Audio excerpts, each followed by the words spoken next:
Hello everyone, I am back once again, and I'm going to be showcasing another Wi-Fi match for Pokemon Brilliant Diamond and Shining Pearl. My opponent for this match is going to be Altø Maverick, and this match is also going to be in the OU tier. My team is actually going to be the one that you see right here, obviously, particularly because the goal is that with the two teams that I made for the first two matches that you saw previously, is to basically get 5 matches for each team. So you're gonna see this team on more than one occasion, obviously, so hopefully you expect that for later matches, obviously. So anyways, my opponent's team, yeah, it's pretty scary actually. In fact, it actually looks like a full-fledged OU team compared to what I've encountered previously, so I do want to actually, you know, be prepared for what he has. Now obviously, given his team, seeing the lack of Volt Switch immunity kind of makes me want to lead with Rotom. In fact, that's actually what I do actually. Like, I try to lead with the Rotom. And if the matchup is unfavorable, then obviously I'm just gonna, you know, Volt Switch, obviously. I could take a hit and kind of get an idea of what my opponent's tendencies are and then send a match accordingly, basically. Like, send him on according to what he goes for and whatnot. Or what I anticipate its sets to basically consist of and whatnot. But yeah. So, yeah, here's hoping that this lead isn't terrible for me, because, you know, I did lead fine in the last match, but, you know, I'm trying to not make this, you know, like be a one-time thing, obviously. I'm trying to, you know, maintain that consistency and whatnot. So here we go. My opponent is actually going to lead off with the Feraligatr, and I lead off with the Rotom, obviously. So this is actually, once again, another decent matchup for me, which means, I'm gonna not go for the Volt Switch because I actually want to go for the Thunderbolt because, yeah, this thing is, you know, capable of going for Dragon Dance. In fact, I was kind of anticipating that to be the case. That's why I went for Thunderbolt. I wanted to see if I can maybe take it out in one hit if he chose to stay in, which he did, obviously. And unfortunately, this Thunderbolt is not enough to take it out, unfortunately, because this is not an offensive Rotom, by the way. So, yeah. But despite that, I'm going to go for Volt Switch now just to see if he does switch in, or switch out, I mean. But he actually doesn't, and he goes for the Crunch and does take me out in one hit due to a crit. I want to believe that at +1, the Crunch was not going to be enough to take out Rotom.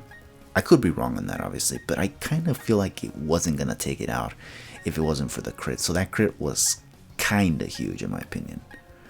But it is what it is. You know that my RNG luck is still not pretty good in Generation 8, and it's usually up to me to try to fight across it, obviously, in order to get something going my way, you know what they say. But yeah. So here I'm going to try to send in Clefable because, you know, this thing is at +1, and it pretty much outspeeds everything on my team, given that nothing on my team is actually Scarfed. So I have to send in Clefable and hope I can take at least one hit and just take this thing out with a Moonblast. He's gonna go for Waterfall. Thankfully, this is not Liquidation. Although I think even with Liquidation, he might not have taken me out. But, you know, I would have probably been in a lot more terrible condition if he had it. So, anyways, the Feraligatr is now gone. So, crisis averted. No sweep from this guy. I was able to avoid yet another sweep. I'm telling you, bro. A lot of these teams consist of, you know, Pokemon that are designed to set up and sweep, given the 20-minute timer and whatnot. But, God.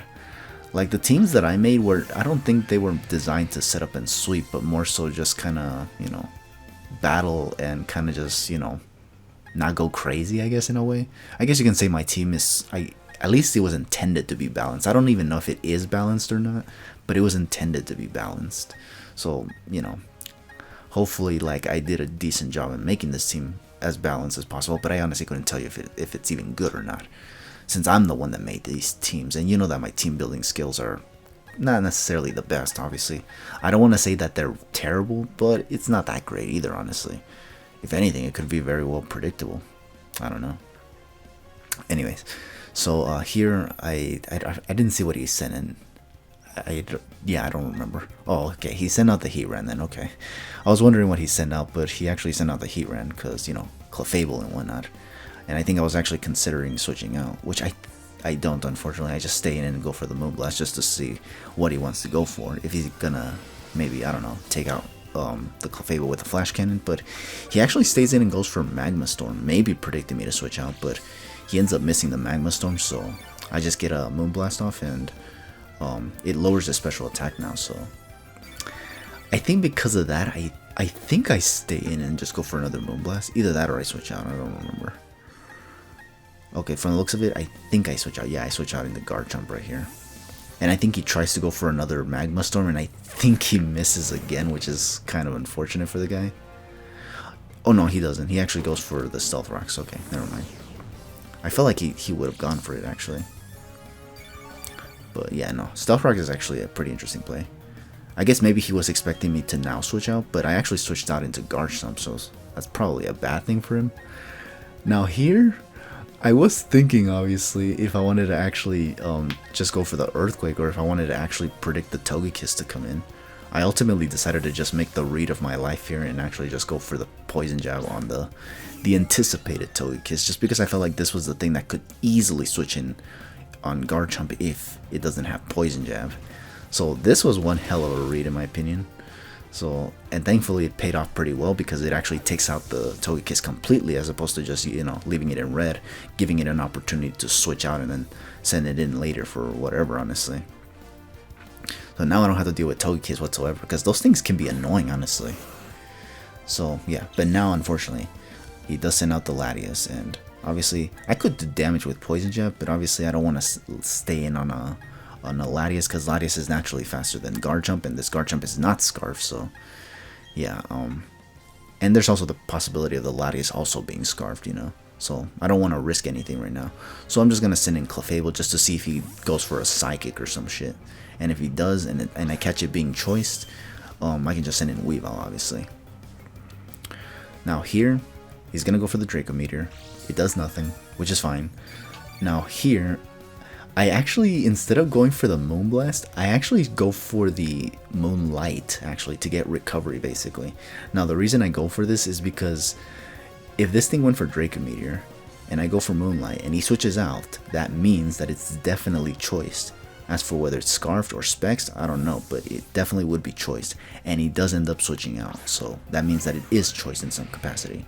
He's going to bring in Heatran now, which I think I actually now switch out the Clefable into Garchomp once again, which is, yeah, it kind of makes the miss earlier from Magma Storm onto the Clefable kind of huge, because now if it wasn't for that miss, this Clefable might have gone down depending on the type of Heatran I'm dealing with. Like if this is an offensive Heatran, the Magma Storm might have been able to take out Clefairy from where I was at. Clefable I meant to say, not Clefairy, damn it. Jeez, I don't know why I mess that up all the time. But yeah, anyways, I'm going to switch out, obviously. I'm going to go into Garchomp, because I was confident I can take a Flash Cannon from where I'm at right now. And yeah, just basically play this 50-50 once again as to whether or not I want to go for the Earthquake. He misses yet another Magma Storm, but it's kind of to be expected, honestly, because Magma Storm doesn't exactly have the best accuracy, obviously, so it was kind of expected to happen at some point. Hell, even more than once. But yeah, anyways, here I'm just going to go for the Earthquake. I was trying to guess whether or not I should go for it or not, because he does have Latias, and Latias is immune to Earthquake, but he thankfully ends up staying in here, obviously. I guess because I guess he thought I might have tried to overpredict like I did with the Togekiss, and it paid off the first time, so he probably thought I'd do it again, which was a possibility, honestly. I do tend to sometimes overpredict more than once, and it ends up biting me in the rear end on numerous occasions. But anyways, once again, the Latias is back, and I'm locked into Earthquake, obviously, so I have to switch out here. Question is, into what?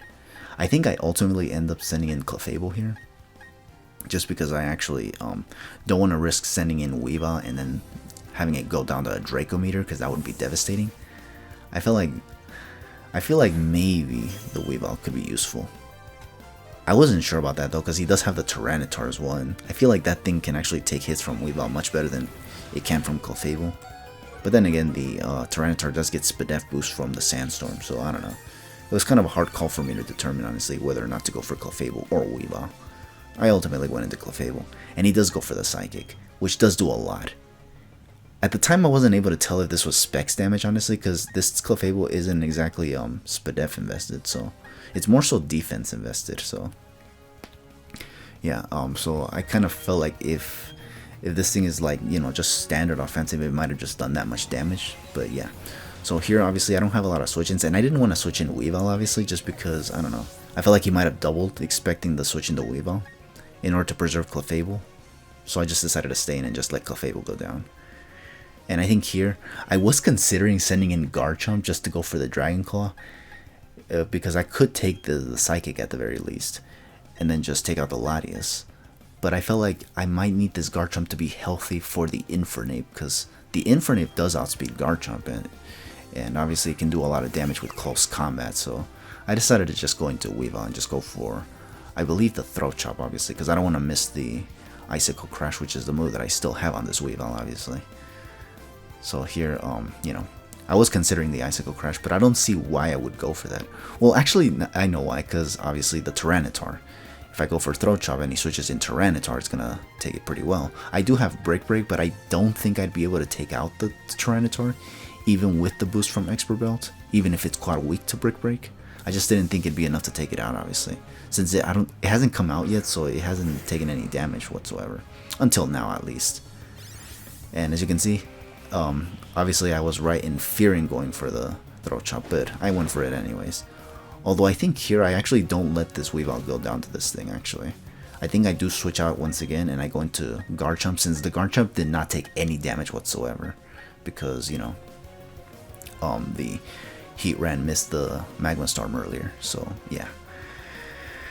Now here, yeah, Garchomp comes in. I don't remember what I go for here, actually.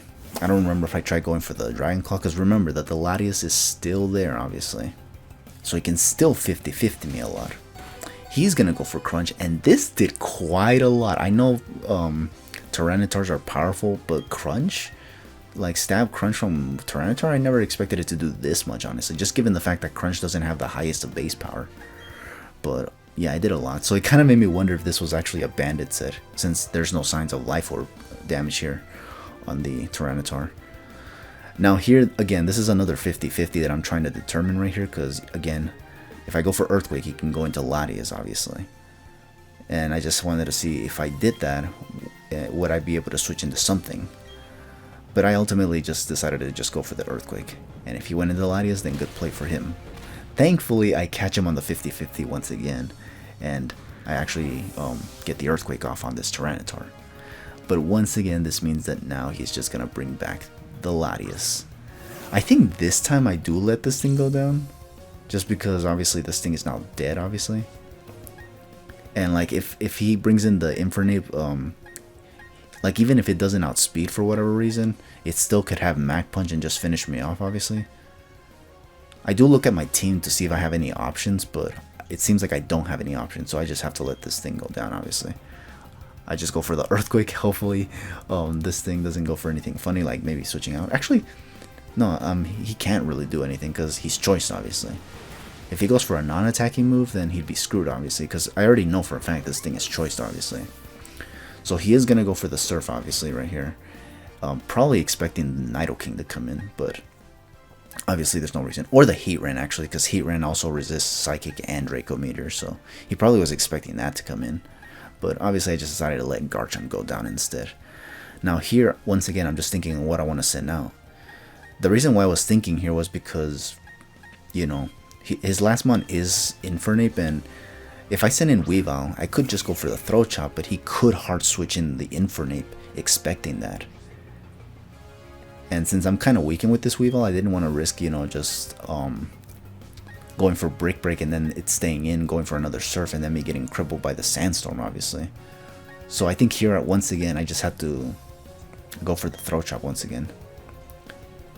And I do go for it. He does stay in, thankfully. I outsped it as well, so that means that this was actually a Choice Specs Latias as well. Because I think initially I was expecting this to be Choice Scarf, but he kept switching it out, so I was never able to tell if it was Choice Scarf or not. But it was actually Choice Spec, so yeah, more you know. So anyways, I think this is his last Pokemon as well. Yeah, it is. And it's Infernape, obviously. Here, I'm just going to go for the Break, even if he finishes me off with Mach Punch. I just don't want to let this thing set up for free. And yeah, he does not go for Mach Punch, thankfully. He just goes for the Fire Punch and finishes off my Weavile, which is fine. And I think here, I could send in the Nidoking, but I decided to just go into Heatran because this Heatran, I packed a Chople Berry on it, specifically because I was looking at the tier 1 team building, and I noticed that there was a lot of Pokemon with fighting type moves, or a lot of fighting type Pokemon, period. So, you know, I just figured, pack it up with a Chople Berry and see how effective it is. This was basically like a test to see if having Chople Berry on Heatran is even useful. And it seems to be so far. Since he does go for the close combat here, he's at -1 now, and this allows my Heatran to just finish it off with an Earth Power, which is very, very nice for a mon like freaking Infernape, honestly. And this is going to allow me to win this match. So yeah, that's going to be the whole game. This was actually a pretty nice match, actually, because I was able to do all kinds of stuff with this team. Although, yeah, like even the Heatran was able to put in work, surprisingly enough, so yeah. But yeah, so this is going to be the whole match. Thank you all for watching this once again, and hope to catch you guys for another match. For now, just take it easy, and have yourselves a good one.